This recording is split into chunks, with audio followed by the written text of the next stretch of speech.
ఆంధ్రప్రదేశ్లో కూటమి భారీ విజయం సాధించింది. ఈ నెల 12వ తేదీన ప్రభుత్వం కొలువుదీరనుంది. ఆలోపే వైసీపీ నుంచి జంపింగ్స్ స్టార్ట్ అయ్యాయి.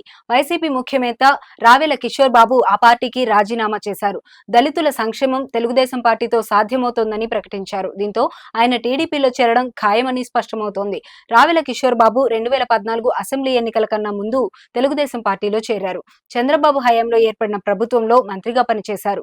2019లో టీడీపీ ఓడిపోవడంతో వైసీపీలో చేరారు. తర్వాత బీఆర్ఎస్ పార్టీలో చేరారు. ఏపీ వ్యవహారాలను కొద్ది రోజులు చూశారు. అంతలో మళ్లీ వైసీపీకి వచ్చేశారు. ఇటీవల జరిగిన ఎన్నికల్లో వైసీపీ దారుణంగా ఓడిపోయిన సంగతి తెలిసిందే. దాంతో పార్టీకి రావెల కిషోర్ బాబు రాజీనామా చేశారు. సిట్ కార్యాలయం నుంచి కీలక ఫైళ్లు గల్లంతైనట్టు అనుమానాలు వ్యక్తమవుతున్నాయి. ఎగ్జిట్ పోల్స్ వచ్చిన వెంటనే ఎందుకైనా మంచిదని అధికారులు సర్దేసినట్టు సమాచారం. స్కిల్ కేసుతో సంబంధం ఉన్న మరికొన్ని ఫైళ్లను కూడా మాయం చేశారని పోలీసులకు ఫిర్యాదు అందింది.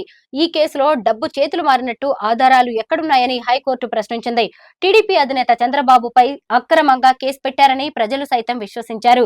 సార్వత్రిక ఎన్నికల్లో మళ్లీ వైసీపీ ప్రభుత్వం వస్తుందని నమ్మిన కొంతమంది పోలీసు అధికారుల్లో ఎగ్జిట్ పోల్ ఫలితాలతో ఆందోళన పెరిగినట్టుగా తెలుస్తోంది. వెంటనే ముందుగా సిట్ కార్యాలయంపై కొంతమంది అధికారులు దృష్టి పెట్టారు. కీలక ఫైళ్లను ప్రాసెస్ చేయవద్దని స్పెషల్ సీఎస్ రజిత్ భార్గవ్ అధికారులను ఆదేశించారు.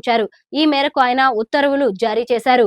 కాంట్రాక్టర్లకు నిధులు విడుదలతో పాటు భూ కేటాయింపులపై ఫైళ్లను నిలిపివేయాలని పేర్కొన్నారు. రెవెన్యూ శాఖ మంత్రి పేషీలోని రికార్డుల ఫైళ్లను జాగ్రత్త పరచాలని అధికారులను ఆయన ఆదేశించారు. వీటితో పాటు ఉద్యోగుల బదిలీలకు సంబంధించిన ఫైళ్లను కూడా తక్షణమే నిలిపివేయాలని ఉత్తర్వుల్లో పేర్కొన్నారు.